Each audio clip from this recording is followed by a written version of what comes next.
जिस चेहरे को आप मेरे बगल में देख रहे हैं वह है बिहार के सबसे जाने माने प्रसिद्ध अधिवक्ता Dilip sir. Bihar civil court एक मैटर ऐसा बन चुका है कि बच्चों लोग के बीच में बहुत ही बड़ा एक परेशानी का कारण बन गया है, चिंता का विषय बन चुका है। और इसी बीच बिहार सिविल कोर्ट का एग्जाम डेट भी आ गया है। अब बिहार सिविल कोर्ट का एग्जाम डेट क्या है, एक लेटर वायरल हो रहे हैं, इस लेटर के तहत और सच्चाई क्या है और कब इसका एग्जाम होने वाले हैं, सारा चीज आज सर के द्वारा क्लियर कर दिए जाएंगे।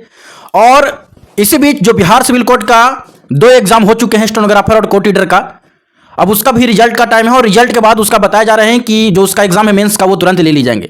पर मेन जो मैटर फंस रहा है सर, मेन जो मैटर अटक रहा है वो है प्यून और कलर का, और सबसे ज्यादा स्टूडेंट प्यून और कलर का ही है। तो ऐसे में प्यून और कलर को लेकर क्या कुछ अपडेट है, क्या कुछ जानकारी है, सारा चीज जानेंगे। और जो अभी लेटर जारी किए जा रहे हैं उस लेटर में यहां तक बताया जा रहे हैं कि सेंटर पे इतना इतना पैसा चार्ज किए जाएंगे, मतलब कि अब सेंटर को तैयार किए जा रहे हैं, सेंटर पे पैसा दिए जाएंगे और सेंटर को अब जो है मैनेज किया जाएगा। तो सारी चीज को लेकर मैं आप लोग के साथ जानकारी शेयर कर रहा हूं, ठीक है। पहली बात तो सर एक लेटर अभी जारी किया गया है जिसमें बताए गए हैं कि बिहार सिविल कोर्ट का एग्जाम 17 मार्च 2024 संडे को, रविवार को फर्स्ट और सेकंड शिफ्ट में होने वाला है। सर इसमें देखिए कुणाल जी, आपको बहुत बहुत धन्यवाद। ऐसा बात है कि अगर कोई भी लेटर माननीय उच्च न्यायालय के द्वारा जो है जारी किया जाएगा तो वो उच्च न्यायालय के वेबसाइट पे ही लेटर जाता है। अगर इस तरह की लेटर चूंकि गोपनीय होती है और गोपनीय लेटर को जो है वो सब जगह ऐसे ही नहीं चिपकाया जाता है, और अगर इस तरह का लेटर चिपकाया जाएगा तो निश्चित तौर पर उच्च न्यायालय का जो वेबसाइट होता है उसी पर जारी किया जाएगा। और जब तक उच्च न्यायालय की वेबसाइट पे जारी नहीं होता है तब तक इस लेटर की जो है वैधता पर हमको संदेह है कि वैध है, हो भी सकता है और नहीं भी हो सकता है। पर सर इसमें एक चीजें जो शेयर किए गए हैं, बताए गए हैं कि 17 मार्च को एग्जाम लिए जाएंगे और बताया जा रहा है कि सेंटर भी अलॉट किए जाएंगे, सारा सेंटर की व्यवस्था भी किए जा रहे हैं और फर्स्ट और सेकंड शिफ्ट में वो भी बता दिए गए हैं।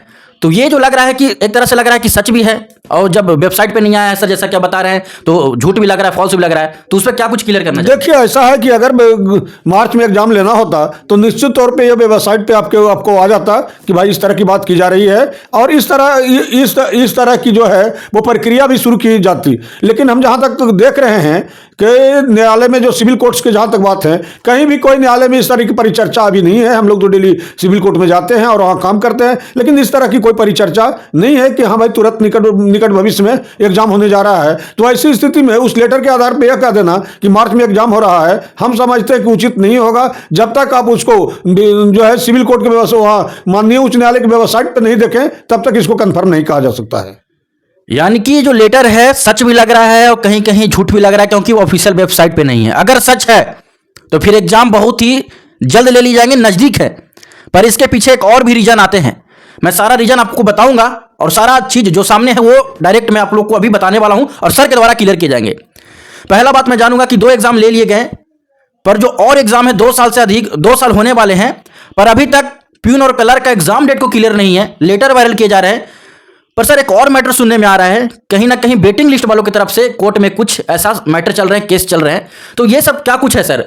जैसे जहाँ तक वेटिंग लिस्ट का बात है तो वेटिंग लिस्ट के अंतर्गत उसकी सीट जो है खाली सीट आती है जो किसी अपरिहार्य कारण से या ऊंचे ओहदे पे चले जाने के कारण जो है जिनकी सीट खाली हो जाती है उनको वेटिंग लिस्ट पर जो वेटिंग लिस्ट माना जाता है कि इतने लोग खाली किए, इतने वेटिंग में हैं। तो उसमें प्रक्रिया है कि अगर वेटिंग लिस्ट में 20, 25, 50, 100, 200 जो भी संख्या होगी तो उस संख्या को जो पूर्व में एग्जाम उस समय दिया था तो वरीयता के आधार पर 200 जो सबसे ऊपर से होंगे वो उनको लिया जाएगा और उससे पूरा किया जाएगा, यही प्रक्रिया होती है। तो हम समझते हैं कि वेटिंग लिस्ट वाले की संख्या क्या है या जानना अभी एक जानने की बात है। ये भी तो हो सकता है कि शायद जो बिहार सिविल कोर्ट का एग्जाम नहीं लिया जा रहा है प्यून और कलर का, तो वेटिंग लिस्ट का केस चल रहा है उसके कारण अभी रुका हुआ है कोर्ट, ये भी हो सकता है। देखिए वेटिंग लिस्ट का जहां तक रुका हुआ रहने का मतलब है तो वेटिंग लिस्ट से इसको जोड़ा जाना उचित नहीं होगा।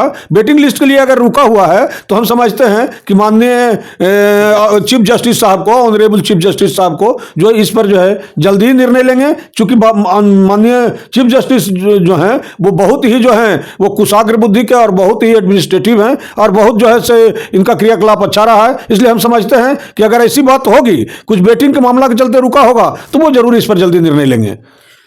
बिहार सिविल कोर्ट का सर प्यून और कलर का डेट नहीं आ रहे हैं और जैसा कि लेटर वायरल किए जा रहे हैं मार्च में। पर एक बात और इसमें सामने आता है कि जब भी कोई एग्जाम होने वाला होते हैं जैसे कि बिहार सिविल कोर्ट का, तो 2 मंथ पहले या 2.5 मंथ पहले नोटिस आ जाते हैं। सर अभी फरवरी का मंथ चल रहे हैं और ये भी लास्ट चल रहे हैं, तो ऐसे में मार्च में एग्जाम लेना क्या संभव है? क्योंकि मार्च में बहुत सारे एग्जाम भी अभी होने वाले हैं। आप सीबीएसई का ले ले, बिहार बोर्ड का भी चल ही रहा है, तो तमाम सारे एग्जाम हैं और ऐसे में बीपीएससी ट्री 3.0 का भी एग्जाम है।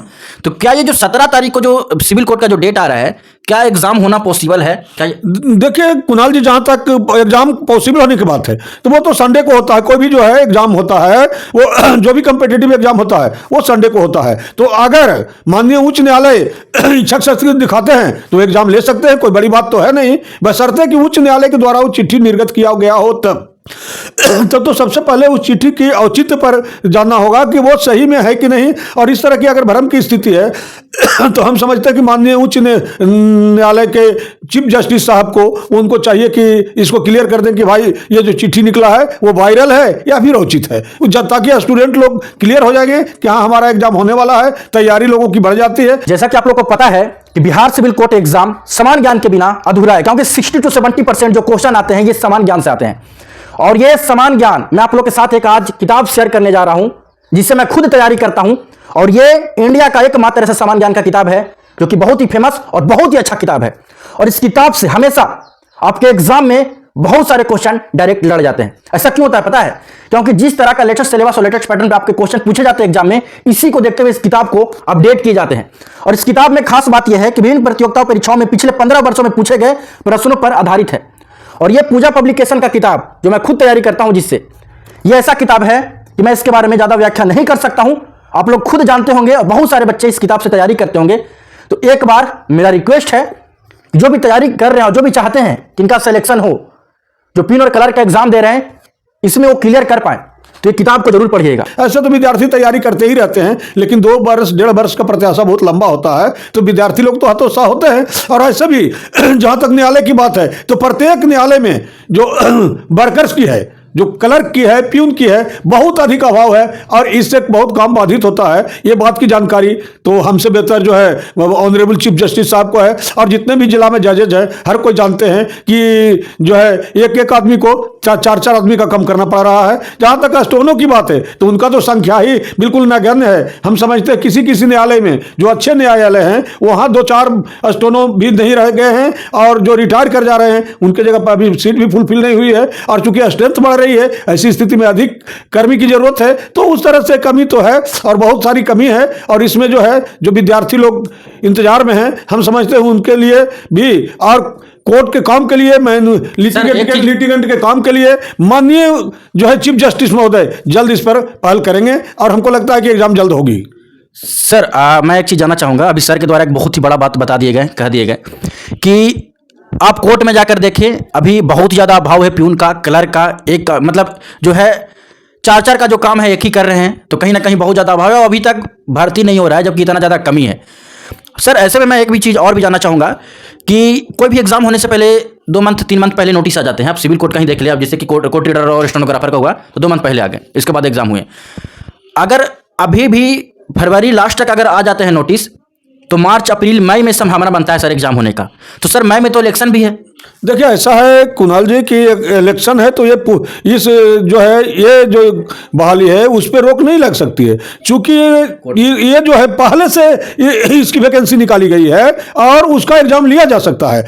इलेक्शन का तात्पर्य होता है कि कोई आप नए मामले को नहीं कर सकते हैं, नया लाभ के पद किसी को नहीं दे सकते हैं, लेकिन ये तो नया है नहीं, ये तो है ऑलरेडी पुराना। तो इसमें सरकार चाहे तो करवा माननीय उच्च न्यायालय चाहे तो करवा सकते हैं। ये सारा बात उच्च न्यायालय पर निर्भर करता है कि कितना जल्दी करते हैं। लेकिन जो बात हम आपको कह रहे हैं कि जो न्यायालय, माननीय न्यायालय में जो क्लर्क का और प्यून का अभाव है ये तो सब जगह दिख रहा है और सब जगह है, और जिसके चलते लिटिगेंट को तो परेशानी होती ही है, केस के डिस्पोजल में भी बाधा होती है। इससे बहुत कमी है, इसका घोर अभाव है। इसलिए हम समझते हैं कि विद्यार्थियों के हित में भी और न्याय के हित में इन लोगों की बहाली शीघ्र होगी, ताकि काम का जो है केस का जो है वो निष्पादन जल्द से जल्द हो सके। क्योंकि सरकार अब जो है त्वरित न्याय करना चाहती है और न्यायालय भी चाहते हैं त्वरित न्यायालय, और इसके लिए जो है लोक अदालत का गठन किया गया है। लोक अदालत के माध्यम से चाहते हैं कि कम खर्च में उनका जो है से काम जल्दी हो। तो ऐसी स्थिति में जहां कम खर्च में जल्दी काम होने की बात है तो स्टाफ नहीं रहेंगे, तो अब एक बेल 10 कोर्ट में होते हैं और स्टोनो 1 है। ऐसी स्थिति में जो बेल का लिखाना है या बेल ऑर्डर टाइप होना है तो वो उसी दिन हो जाए या दूसरे दिन हो जाए तो 8 दिन तक भी इंतजार करना पड़ जाता है। चूंकि हैंड्स का अभाव है, तो हैंड्स का तो अभाव बहुत है, और हैंड्स का अभाव है, क्लर्क का भी अभाव है, प्यून के भी अभाव है। ऐसी स्थिति में हम समझते हैं माननीय उच्च न्यायालय का पूरा ध्यान होगा, और हमको लगता है कि चीफ जस्टिस साहब जो आए हैं वो बहुत ही सक्रिय हैं। वो जो है वो देखेंगे विद्यार्थियों के लिए, विद्यार्थियों के हित में भी देखेंगे और न्याय के हित में भी। हमको लगता है जल्द बहाली होगी। तो पहली बात तो कि सीनियर एडवोकेट, इतना सीनियर एडवोकेट अगर रिक्वेस्ट कर रहे हैं और ये बातें बताया जा रहे हैं, रखे जा रहे हैं, तो इसके लिए तो पहले सर आपको बहुत बहुत धन्यवाद। और मैं ये भी आपको बताना चाहूँगा कि सर के द्वारा बहुत ही बड़ा बात बताए गए हैं, बहुत ही जो जरूरी इंपॉर्टेंट चीज़ है वो बताए गए हैं, पर इसके लिए आप लोग को सपोर्ट करना जरूरी है, सामने आना जरूरी होगा। और मेरा रिक्वेस्ट रहेगा कि वीडियो बहुत ही इंपॉर्टेंट होगा उन सभी छात्र के लिए जो भी जो है प्यून और क्लर्क का तैयारी कर रहे हैं। इस वीडियो को सभी को देखना चाहिए। वीडियो को जरूर लाइक करिएगा, सारे जगह शेयर करिएगा, और चैनल को जरूर सब्सक्राइब करके बेल आइकन प्रेस करके जुड़े रहिएगा, क्योंकि जो अगला जो वीडियो आने वाला है ये आप लोग के लिए बहुत इंपॉर्टेंट होगा। और ये जो लेटर का जो है पूरा पर्दाफाश करने वाले हैं, क्या कुछ है लेटर में सच्चाई, वो बहुत जल्द आप लोग के सामने आ जाएंगे। क्या 17 मार्च को सच में एग्जाम होने वाला है, वो सारा चीज क्लियर हो जाएंगे। चैनल को सब्सक्राइब करके जुड़े रहना। और आपको सर बहुत बहुत धन्यवाद सर। धन्यवाद कुणाल जी, आप विद्यार्थियों के लिए इतना सोचते हैं और सही बात को आप विद्यार्थियों तक ले जाते हैं ताकि उन लोग को भी आत्मबल बढ़े, इसलिए आपको बहुत धन्यवाद। Thank you sir. थैंक